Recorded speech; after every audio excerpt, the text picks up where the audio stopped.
maybe we can start by, there's Pema. Hi, Pema. Hey, sorry about that. I had an issue with my internet and logging on. No worries at all.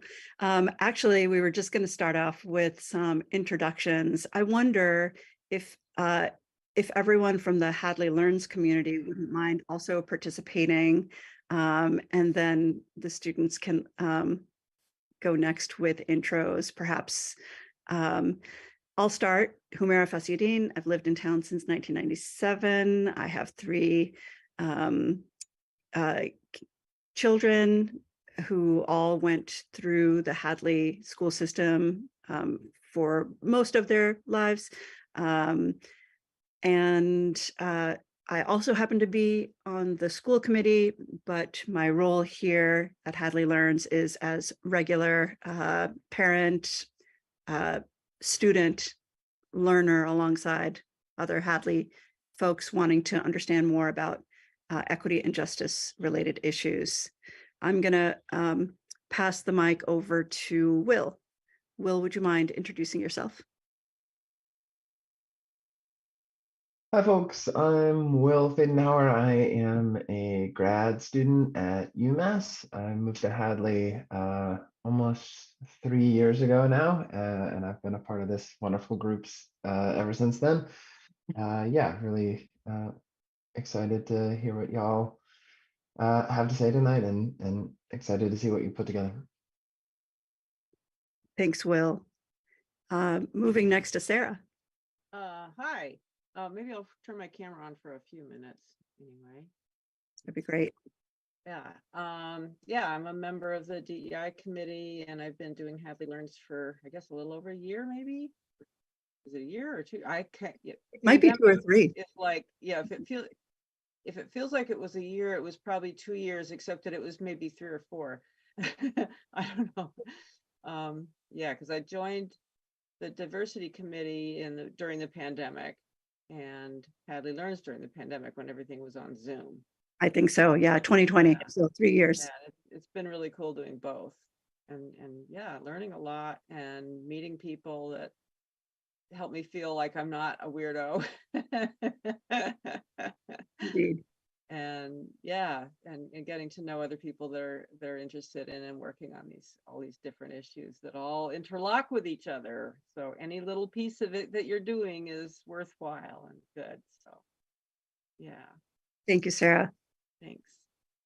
I'm going to pass the mic over to Michelle. Michelle, I know you're at work, but would love an intro to who you are as well. Hi. I've been going to Hadley Learns for what, a year and a half, or I don't know how long. I've lived in Hadley for 33 years almost. And I was just thrilled to have an organization that's talking about these issues and also connecting me to many more people in Hadley than I might have met in my usual rounds and usual circles. So I'm very appreciative of the group. You're so appreciative of you. Thank you.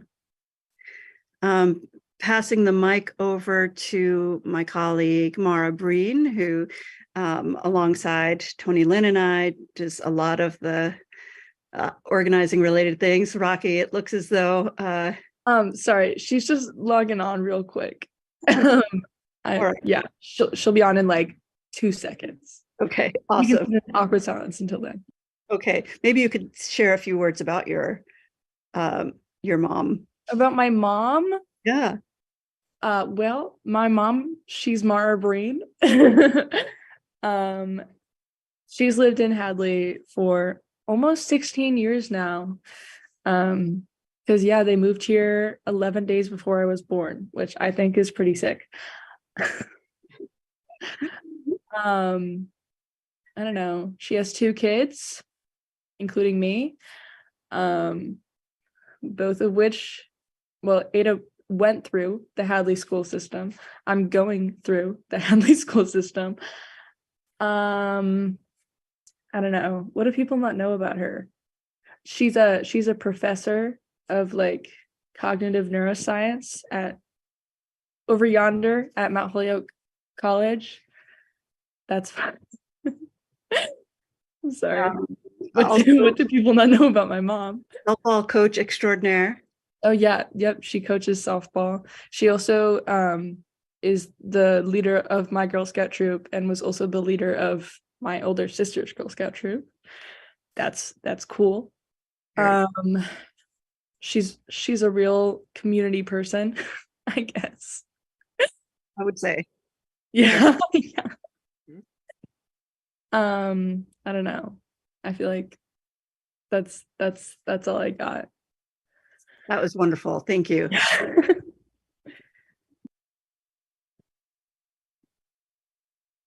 And just in time. Mara, Rocky did an amazing job of introducing you, but what might you add to that? I sincerely apologize. No worries at all. Yeah, no, I've been a part of the group for for 3 years, and I'm so excited to have all you young people to join us this evening. Thank you so much for taking the time.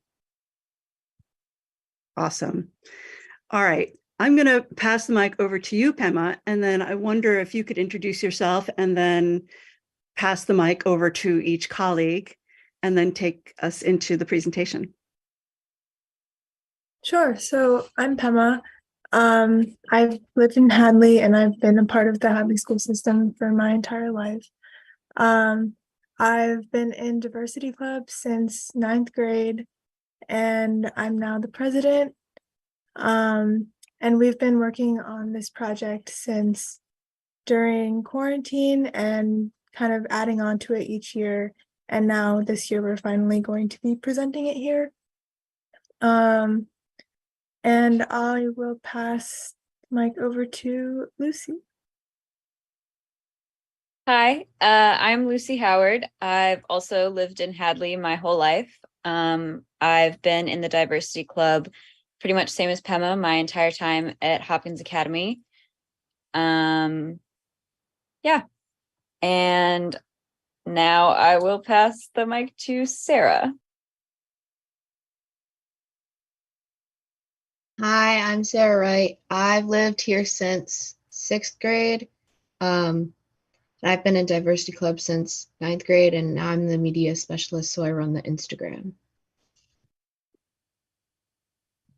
Pass the mic to Rocky. Hi, I'm Rocky. If you didn't catch it, I'm Mara's kid. I have also lived in Hadley my entire life. Big surprise.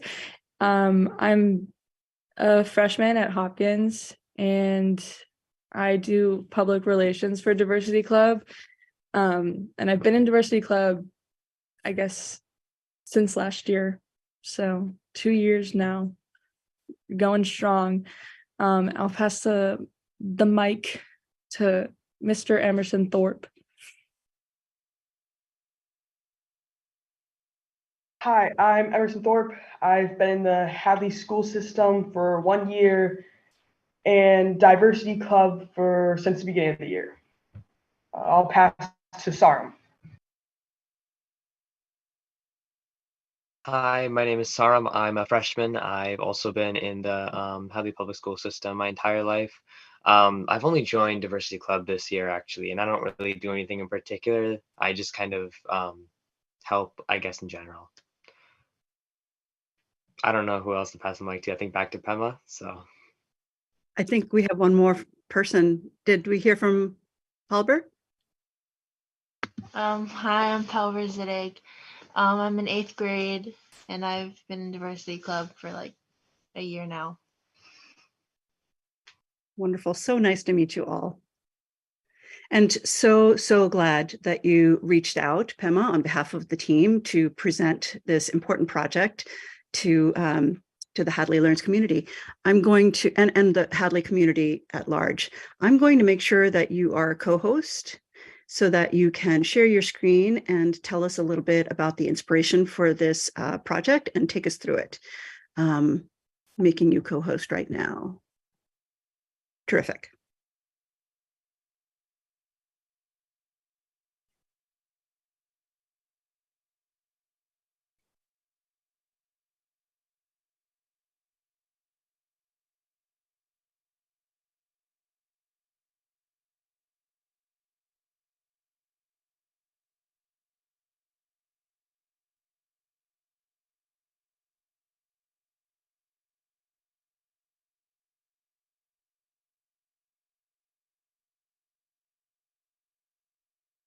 Can you see the screen? Yep. So this is our presentation on Xinjiang, the Chinese internment camps of the 21st century. We started this, as I said before, in quarantine when this issue was kind of coming to light. And we were hearing a lot about it in the media, and not so much in the news, but more like through social media. And we kind of wanted to bring more attention to it through the school and just to the school community. So we brought up this issue and we started working on the presentation and like researching. And obviously because of quarantine, we weren't able to work on it as much. So throughout the next year and this year, we've been adding on to it. And I think that's been even better almost, because now obviously it's still happening, but there's way less coverage and way less attention on it. So we're sort of still extending that that information. So basically, over everything, there's been 2 million people that have been detained, according to the US State Department.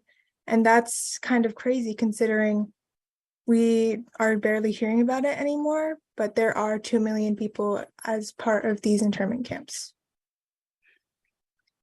And part of our presentation, we're going to be talking about first the terms to know, then we're going to be kind of describing the camps themselves, talking about what the Chinese government themselves says is happening.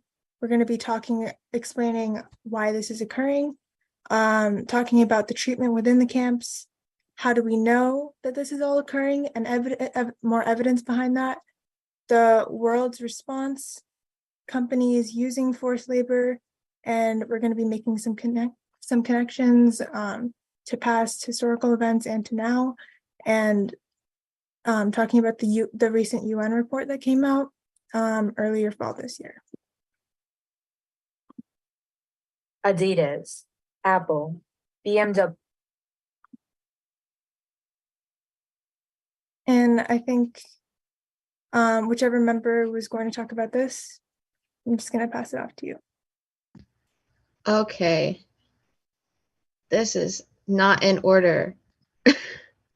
So over 50 companies are using these internment camps for labor, and a lot of them are American.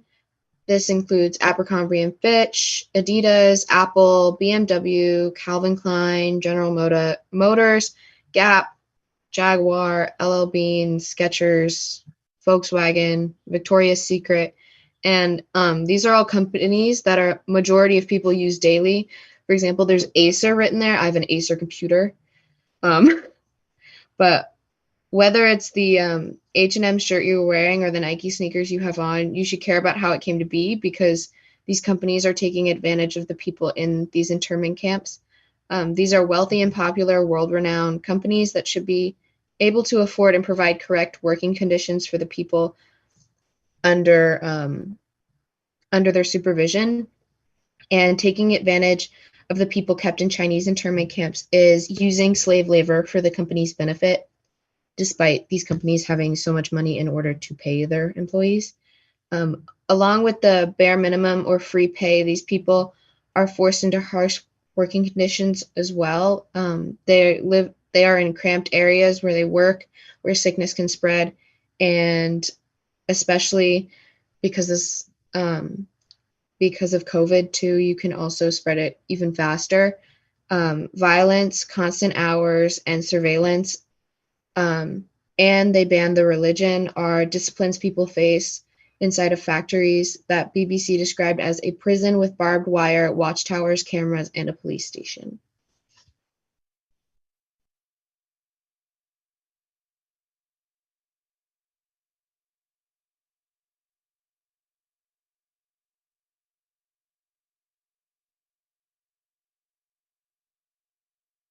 Okay, this is still me.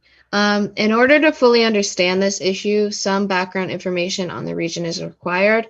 In China, the CCP, which is the Chinese Communist Party, is the only governing political party of the People's Republic of China, and this party has widespread control over the country and is the second largest political party in the world. The Uyghurs are a Turkic ethnic group native to northwest China, and they are the ethnic minority and religious minority in which is being targeted. Most Uyghurs identify as Muslims, and Islam is an integral part of their cultural background. Xinjiang is a northwestern province of China bordering Russia and Mongolia, and it is mountainous with a fairly inhospitable landscape, but is highly prized territory. The populations of people that inhabit the region are diverse. Now that we know a bit about the region and the people that live here, it's important to understand the foundational ideas that are affecting the people of the region and causing a humanitarian crisis. These internment camps are practicing re-education, which is a practice designed to change someone's beliefs, often against their will. And due to their minority status, the persecution of Uyghur Muslims in these camps have taken the form of Sinicization, whereby this group is pressured to abandon their own culture in favor of Chinese cultural norms, language, and identity. This practice is called cultural erasure or ethnocide. It's the destruction of culture. And in addition to ethnocide, it's also genocide, because human rights are being violated in an extreme way that is apparent that the end goal is to destroy a defined group of people. And the result is in the extermination of groups of human beings.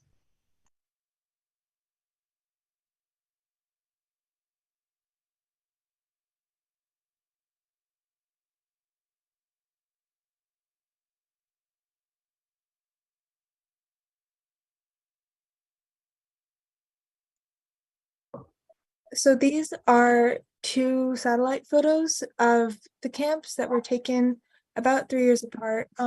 As you can see, for the one on the left. These are two satellite photos taken about.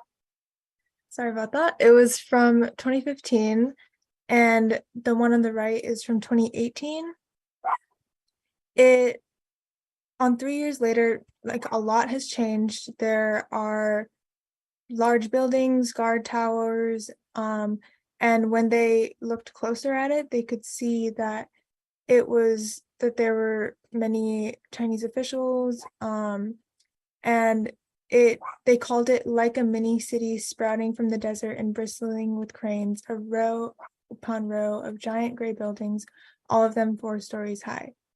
So the Chinese government clearly wanted to build them really quickly, and this was a very sudden thing.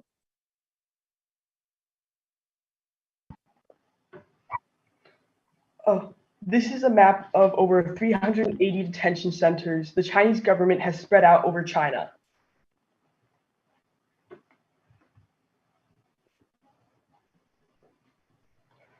The Chinese government has made many claims about the events that are happening. At first, they repeatedly denied that these exist, saying that their citizens have a high standard of life. These were preposterous allegations from foreign forces meant to smear their image. The Chinese government then claimed the camps were vocational training centers, which don't violate human rights, as they teach people about Chinese culture and law. Now, the Chinese government states that these camps are necessary and justified as they stop religious extremism and terrorism. President Xi Jinping of China stated, East Turkestan terrorists who have received real war training in Syria and Africa could at any time launch terrorist attacks in Xinjiang. So why is this occurring? Part of what China is saying is that they are putting Muslims in these internment camps because the Muslim population in China, especially the Uyghurs, are a threat. The Chinese government is claiming that the Uyghur Muslims have ties with Islamic terrorist groups. However, these claims have very much been proved to be faulty, because there have been very few ties found and not nearly enough to warrant the rapid mass internment of the Muslims in China. And they've framed this as kind of a domestic counterterrorism program, despite little to no proof of the terrorist ties in question. The overwhelming majority of Muslims in the Chinese camps were locked up for partaking in peaceful religious and cultural practice. So what does the evidence say? Well, China's claims have contradicted evidence of what is occurring in these camps and to Muslims in general. The Chinese government has put several bans and rules in place regarding Uyghur Muslims. They've banned Uyghur children from being named Muhammad, blocked children from entering mosques, prohibited Uyghur government workers from fasting during Ramadan, prohibited Uyghur men from growing, quote, abnormally long beards, and prohibited Uyghur women from wearing burqas in public.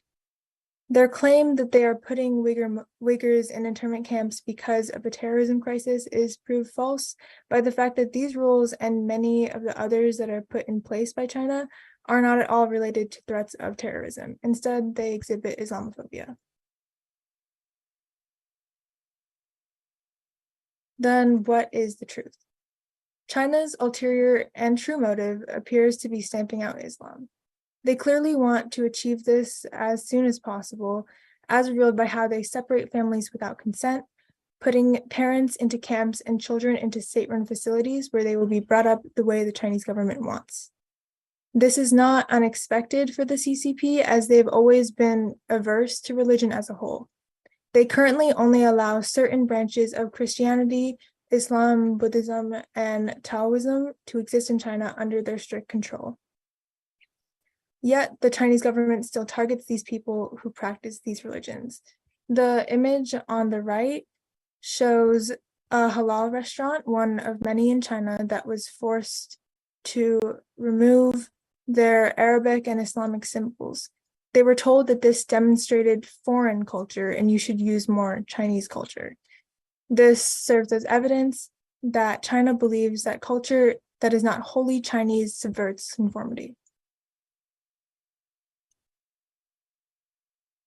It is clear that the Chinese government still sees religion, quote, as poison, which was a quote and a core view of the CCP's founder, Mao Zedong.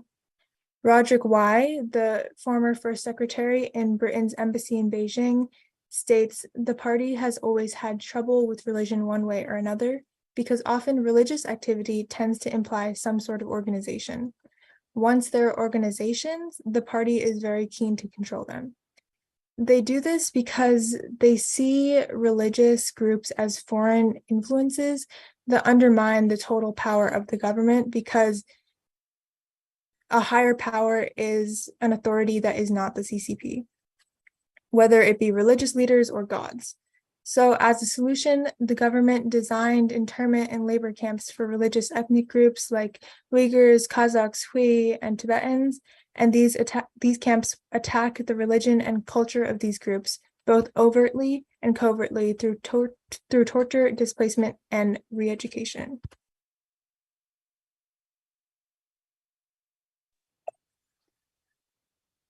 We also learned and reported on the treatment within the camps for this presentation. The inhumane treatment in these prisons has been shown through photos and videos of prisoners being handcuffed to their beds. There was a video in which viewers can see a prisoner with swollen ankles, and the only furniture that can be seen in the room is a metal bed frame which he is handcuffed to. Even during the pandemic, prisoners were forced together in extremely close quarters in unsanitary spaces. Quote, "I saw 50 to 60 people detained in a small room no bigger than 50 square meters, men on the right, women on the left." Detainees in these camps have been forced to do hard labor and have new beliefs forced on them. One prisoner who was in the camp, Orenbek Kozakbek, stated that he was beaten, then thrown into a hole and had freezing water poured on him. and was so horrifically tortured that he eventually did attempt suicide. Prisoners in the camps have endured torture, interrogations, and educational information sessions designed to erode their beliefs and cultural ideas. And the reports of torture coming from the camps have included electric batons and rape. The effects of these camps on women have been disproportionate as part of the sort of campaign to eradicate Uyghur Muslims has been widespread birth control in the camps. In 2018, a woman reported being forced to undergo an irreversible surgical sterilization where her fallopian tubes were removed. Many women have been sterilized, and different methods of birth control have been forced upon them, as have abortions. And some of the forced birth control methods have included rape because they've included forced IUD insertions.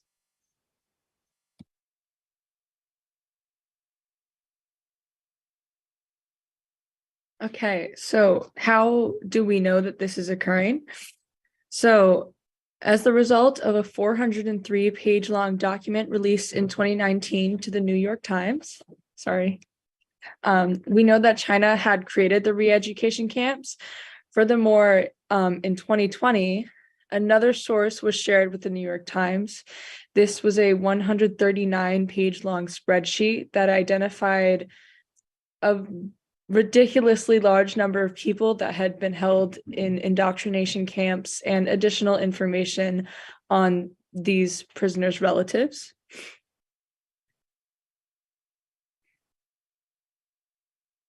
So then we have the world's response. So this sounds like a pretty major world issue, doesn't it? But how has the world responded to these events? So here is a quote from Vox.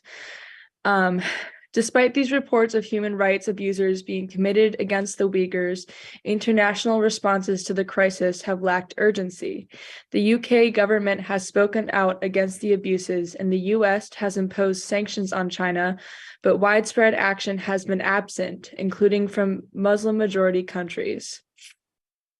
By the numbers, in July 2019, 22 countries had issued a statement that called for an end to mass detentions in China.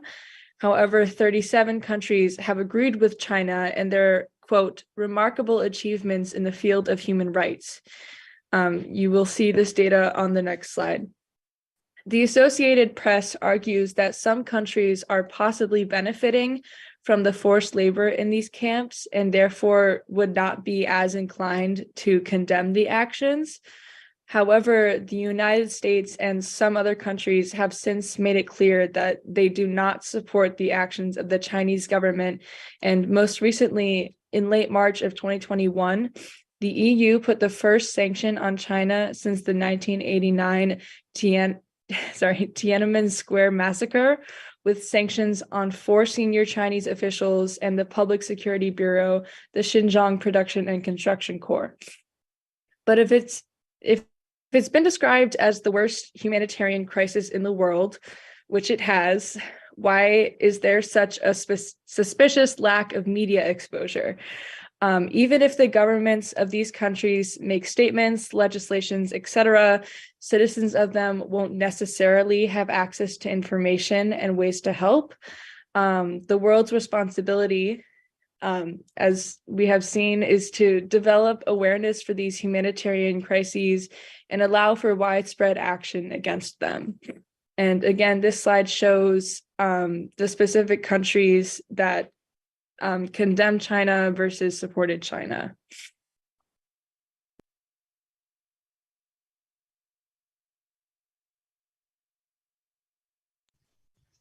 So obviously, whenever there's a genocide happening, we're going to connect it to the most famous genocide, the Holocaust. And while this is between 2 different religious ethnic groups, you can see that it's both focused on religious persecution and it's based on it's based on the government thinking that they are better than this minority. The Uyghur Muslims, like Jewish people during World War II, are being forced to work and are forbidden to practice their religion freely. And in a media sense, America has had a similar reaction to both of these genocides. Basically, there wasn't a lot of media coverage on either event. Specifically, there was little to no news about it. Like Hema said, there's still no news about it, even though it's been called like the biggest humanitarian crisis of the 21st century. While America is condemning the actions of China, they haven't really done any action to actually help these people besides doing any sanctions. And when you're automatically fighting the Germans during World War II, that kind of is basically similar. And Americans are choosing to not get involved with the situation, whether that be because of political ties with China or even like economical ties because of all of the American companies that are benefiting off of this free labor. And America doesn't want to tip the boat, similarly to how America refused to be of service in World War II until American land was attacked at Pearl Harbor. And because China is not doing anything that directly harms America or American citizens, they're not going to take direct action yet.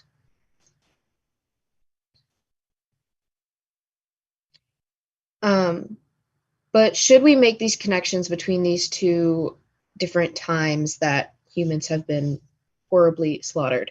In her book, A Problem from Hell, Samantha Power, former U.S. ambassador to the United Nations, asked how much an atrocity had to resemble the Holocaust for reasonable people to feel that there's only so much genocide that they will accept.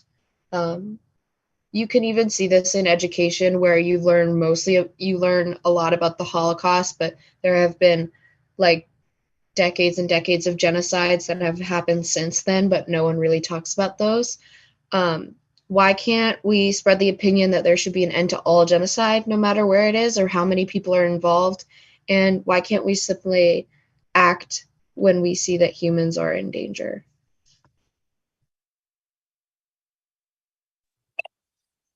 In August of 2022, the UN released a report on this situation. And in the report, the UN calls for China to release all wrongfully detained individuals as soon as possible. The report also calls for the Chinese government to be investigated for international crimes and human rights abuses. And the UN High Commissioner for Human Rights said, quote, "Allegations of patterns of torture and ill treatment, including forced medical treatment and adverse living conditions of detention, are credible, as are individual accounts of sexual and gender-based violence." The Chinese government responded to this, saying that the claims were groundless and that people were not being detained in concentration camps, but rather in learning facilities intended for de-radicalization.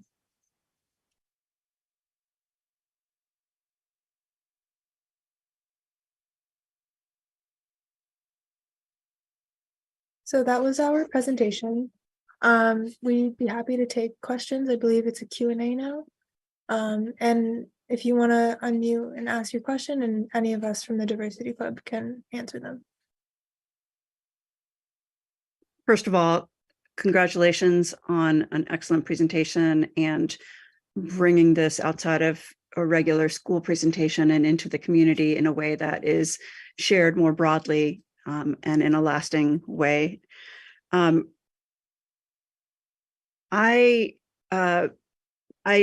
knew about the persecution of Uyghurs in China, but I did not realize the scale of it, nor did I realize the length of time. I wonder, in light of the, what this is reminding me of is, in my youth, apartheid in South Africa and the treatment of and persecution of Black people in that country. it was actually students, people like you, who raised the profile and boycotted some of the brand names. And not like, I think Coca-Cola was one of the biggest ones that I remember, boycotted those companies and really, spread the word that, not to consume, and also put a lot of pressure on their academic institutions to divest from any current investments in those companies, the list being so long. I wonder if you are aware of any such efforts afoot, and what are your thoughts about that strategy? I believe there's a Youth Uyghur Congress that is working on bringing attention to these issues, and I think they have done things like that, sort of pressuring people, pressuring China, and trying to get people to put that economic pressure on them. And I think that that's a really good idea, because China does have a lot of that economic power because of their relations with these major companies that are mostly based in the West. So I think that by showing these companies that we don't want to buy their products if they are using forced labor, they could listen to us. Indeed. Other questions from the community?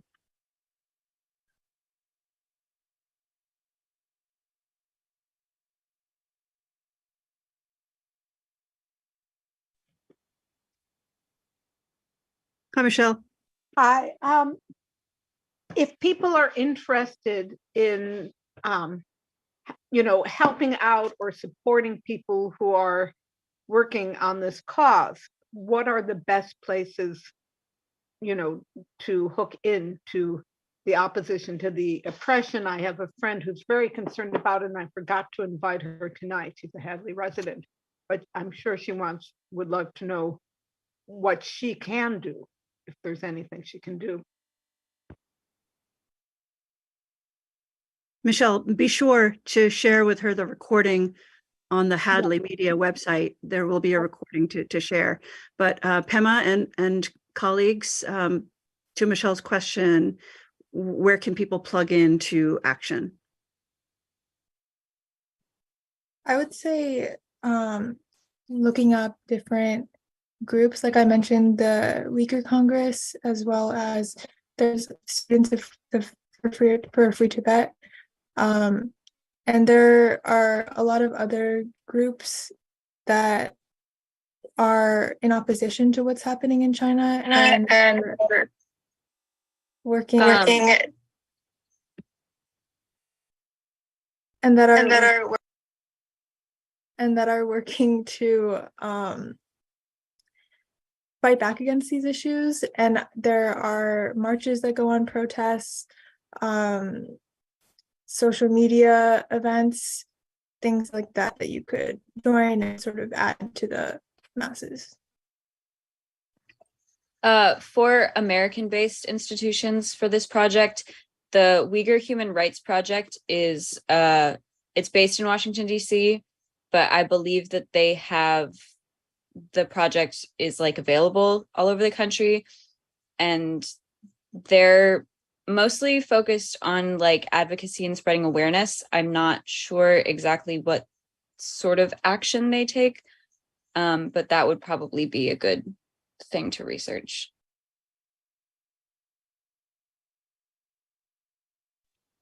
Thank you. And one other little related question. I think I've seen these somewhere. Have you come across lists of which manufacturers to boycott? And it's also a good idea to write a letter to them also saying why you're not patronizing them. But Pema, do you want to just put that slide back up, maybe? Yeah, I was en route and working, so I couldn't see the slides. I could just listen. Yeah, of course.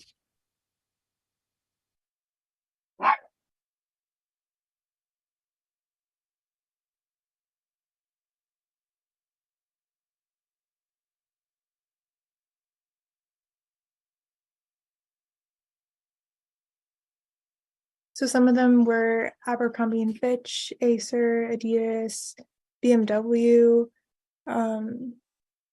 H&M, a lot of really high profile and really large companies are a part of this. And yeah, I think writing letters and sort of petitioning these groups would be definitely something that's helpful. Another thing to note is that some of these companies own other companies. Like I know that Nike is the parent company to Converse.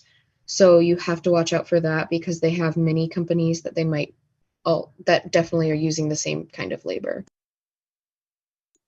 I think one company that I see on this list that it really breaks my heart is Apple.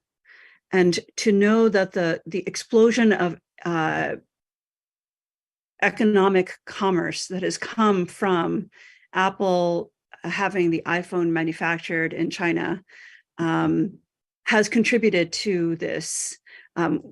We, as a collective, if we think of how many iPhone users there are, how many MacBook users there are, how many iTunes users there are, we really do have the ability to put pressure on Apple in that way. That's a big one to consider as a letter writing campaign, and targeting Apple executives for at conferences and asking questions about their involvement here and why they're not condoning it more harshly.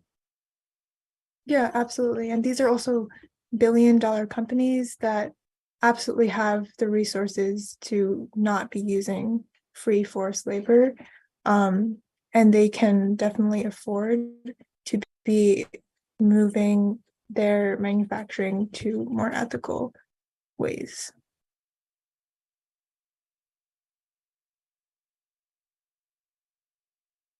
Thank you for sharing that slide again. I think it's definitely worth punctuating just how complicit many American companies are, and many of the brands that we love and use regularly. Other questions from the community?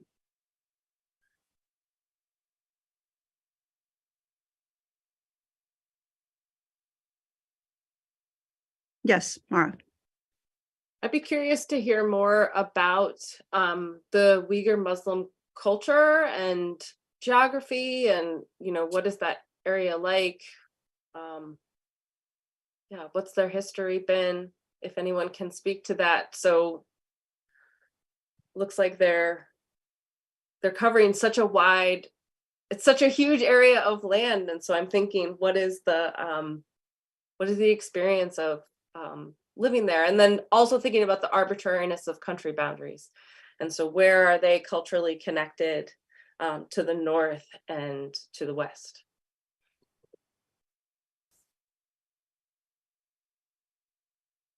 The Uyghur Muslims are, I believe, Sunni Muslims, and they are from Xinjiang, which is like the kind of northwest part of China. Back in the day, obviously that wasn't considered part of China, but now China's kind of absorbed that and has made them part of their territory, partially definitely to use their resources and to take advantage of their people. Thank you so much. I'm trying to search for the name of the restaurant that I went to. It's kind of near New Haven and Bridgeport. But there, I one day randomly chose a restaurant that was halfway between me here in Hadley and my parents in New York City, and we met up in that area. And it turned out to be a restaurant owned by Uyghur Muslims, and they had a huge mural of Marco Polo on the wall and told us the history of Marco Polo coming through China around the location where the Uyghurs live, and they were serving authentic Uyghur food, which included food that looked like tortellini and tasted like tortellini and many other things that Marco Polo brought back to Italy. And now we consider as Italian food. So I thought that was interesting. The food was delicious and the people were so gracious, and I will continue to search for the name of that restaurant and highly recommend anyone going and supporting them. Could it be Zaroka? It wasn't Soroka, but Okay, no, I was looking also. I'll just mute and let you know if I find something. Okay, great. Other questions for the students? I'm curious when that region was absorbed into China. What is the history of that region? I don't know if you guys went that far back in time in your investigations. Yeah, we didn't exactly go back until then, but that is definitely something that's probably very important in the way that their ties are with China now. So definitely we'll do more research on that. I've done a little bit of research on this. The Uyghur people were mostly in about not 10, about 1,000 years ago, a little before the Mongol conquest. They were migratory people in the north of China, and after the Mongol conquest, they became more settled.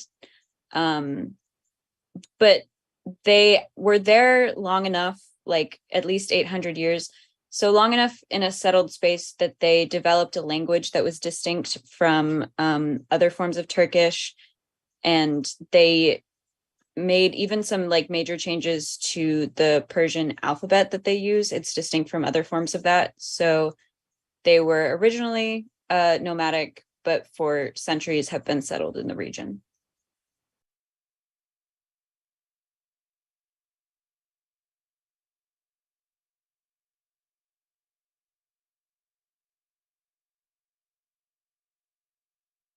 Other thoughts and questions for the students?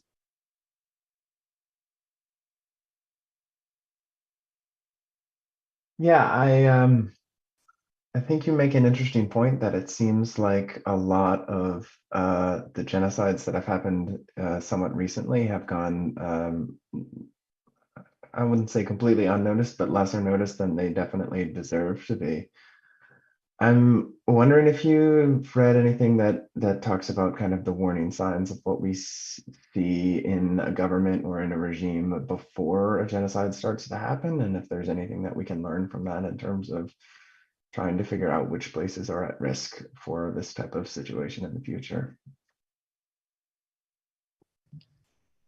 I haven't really done a lot of research, but I do know that it has to do with like specifically targeting a certain group of people, like with your own kind of opinion and then bringing the government into it. And I know that currently we're seeing that in America with trans people, and how it was not legal necessarily, but it's been systematically brought into legality to not treat them, take away their rights for gender conforming healthcare. And now it's, I know that it has to do with like just in general, like getting a job, talking about it even is an issue. So I know that that's the warning signs here at least. But that's pretty much it. I've looked into this a little bit. I'm going to be a history major, so I'm interested in it. But throughout history, pretty much the number one factor that you can watch for when it comes to genocide or just like systematic oppression or violence against people in general is the rights of criminals, because essentially all that a government has to do in order to take, because if criminals don't have rights, then you just find a reason to criminalize a group of people. You make some action that they do or some part of their culture somehow illegal. You connect it to terrorism, you connect it to some other problem that's happening in your country, and you blame them on it, or you blame it on them. And so that's the biggest warning sign, I guess, is militarization of law enforcement and emphasis on, I guess, the criminal versus the common person. And some warning signs might be like the stoking of fear, where you vilify a whole group based on the actions of a few, and you know, they're taking advantage of vilification of an Islamophobia from actions that are predominantly in the Middle East, I would say, and conflating that to, you know, have this cloak of legitimacy or perceived legitimacy.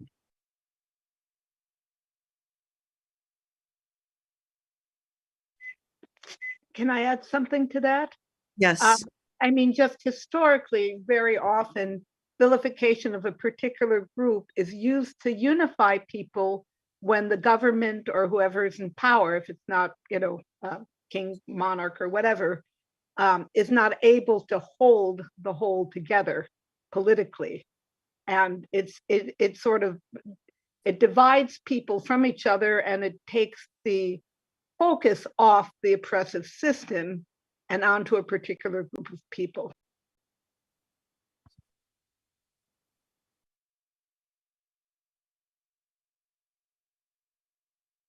We do see, you know, we've seen this in more modern times, even closer to home, I would say, vilifying people.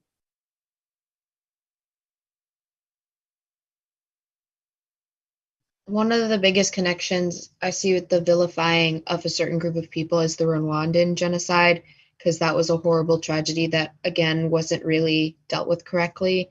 And it had to do with like years of buildup with the civil war between the Hutus and the Tutsis, and then having like a radio show that was led by, I can't remember which group, but was led by a man that specifically made it so that he would put this idea into the people's heads to make it so it's like us versus them kind of thing, because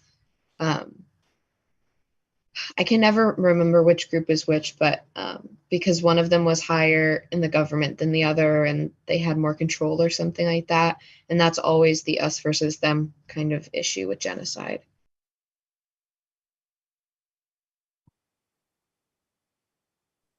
Probably the closest instance of something like this happening in our country, or like close to home now, I would say would probably be the policies towards immigrants, and especially on the southern border.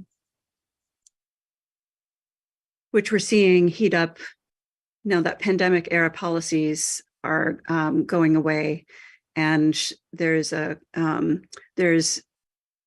concern and fear that the numbers of migrants arriving to our border will exponentially increase. Biden just announced 1,500 troops being sent to the border this last week, and new policies. So the New York Times, the daily episode that was released today, shows some bright spots of what kinds of things they're going to do to manage that crisis. But, you know, the fact is, this is not going to stop. Climate change is creating pressure on economies in southern parts of the globe. migration is going to happen with the drought and loss of economies. And this pattern of human migration is going to continue. There have to be more productive ways to manage the situation than to vilify and to have this as a natural consequence.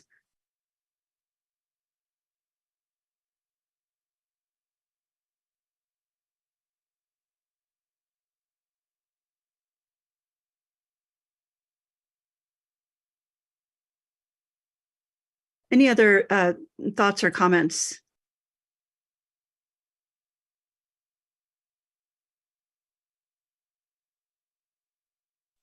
Well, I never saw the visuals, but this also reminds me of the schools that Native American or American Indigenous children were sent to, and the erasure, deliberate erasure of the culture. Thank you, Michelle. That's something that is in the public consciousness as more recent news has revealed mass graves where remains are being surfaced and traced back to families. It's very much on the public consciousness in Canada, and yeah, it reminds me of that as well. Also, the Indian Child Welfare Act is looking like it's going to be overturned, which would separate Indigenous children from their families in North America. So I don't know much about that. Can you share? I believe that it was a fairly recent act. I think it was passed like in the 20th century. And most of what I know about it has been from people my age who are Indigenous posting about it on social media, and just asking people to write letters to representatives, or I guess vote for representatives who would oppose it, or who would oppose it being overturned. But I believe its purpose was to keep Native American children within their communities, and to prevent family separation, and that is going away. I think bringing up the connection to the Native American boarding schools is really important, because that idea of kind of getting them while they're young to sort of erase their culture from the root is something that China is doing, and not just with the Uyghurs, they're doing that as well with the Tibetans. There have been over 1 million Tibetan children that have been separated from their families in Tibet, and put into boarding schools forcibly, so that they forget their language and forget their culture and sort of assimilate them into the dominant Chinese culture.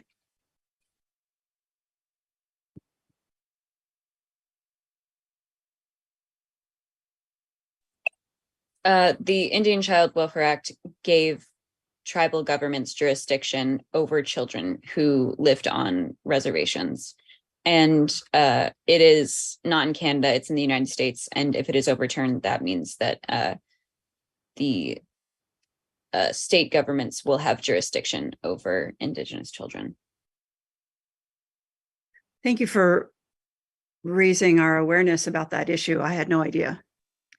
Lucy, can I add something about the Indigenous Children's Act? Right now, if a family is not functioning well, the effort is always to place the child with another Native American family, preferably somebody related. It could be more distantly related. And what will happen now, if it's defeated, is that children will be placed with families with who may not have any Native cultural connections. So the children will be deracinated in that case. And there have been studies, because I've listened to a couple shows about this, that the Native children who are connected to their community generally do much better than the children who are sent to white families who have no ties to the community. It sounds like if the law were to go away, then the typical U.S. mechanisms of DCF, the Department of Children and Families, or whatever it's called in your state, would go into effect, and that's the key difference. I can see how that would be of major concern. Any suggestions on where a person can learn more about that? Michelle, you mentioned a movie. I can't remember. I listened to a lot, but I think you can easily research it. Yes, very good. Thank you. I just put a podcast in the chat. I think this is the one that I listened to.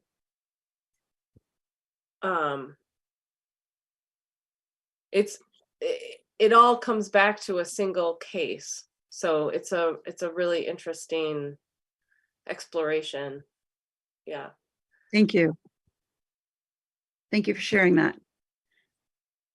For those unable to see the chat, but will see the recording afterwards, search for This Land podcast unravels complexity of child welfare in Indian country in its second season. And the award-winning podcast is called This Land. Thank you for sharing that, Mara. And I did find the name of the restaurant. It is called Marco Polo. And their website is Marco and Polo CT. I highly recommend you check it out. The husband and wife couple who own it are delightful and very knowledgeable, very willing to share their knowledge. Well, this has been a delightful evening. I want to thank all the presenters for sticking with this project through the pandemic, bringing it to a presentation form, finding a venue to present it. And I urge you as young people to think about how you can continue to make a difference by continuing to spread awareness and getting involved in activism. You're more powerful than you know, and I'm eager to stay in touch with what you go on to do with this knowledge, as well as any other things you're passionate about. Know that you have supporters back here at home, and you can always call on us for that support. We really believe in you, and we're excited to see where you take this. Thank you for being willing to collaborate with us and for giving us the opportunity to spread this information beyond our school. It was a pleasure. Thank you guys so much. Thank you. All right, excellent. Well, I urge you, I guess in closing, I will say that Hadley Learns is having a June event. This is the third annual Hadley World's Fair that we are hosting. It's the Thursday before Juneteenth. It will be held at the Senior Center because they have a great venue for this. And there'll be lots of international foods. We welcome you to join us, whether you want to bring a dish or not. It doesn't matter. Just come, bring yourself, bring a friend, spread the word. It's going to have lots of games and music, and it's always really great to mingle with members of the community that you might not have met otherwise. So we'd love to see you there. And if you want to learn more about it and RSVP and share who's coming and what dish you might be bringing, hadleylearns.com is the place to go. Thank you so much, everyone. So great to see you. And thank you again for raising awareness on this important issue.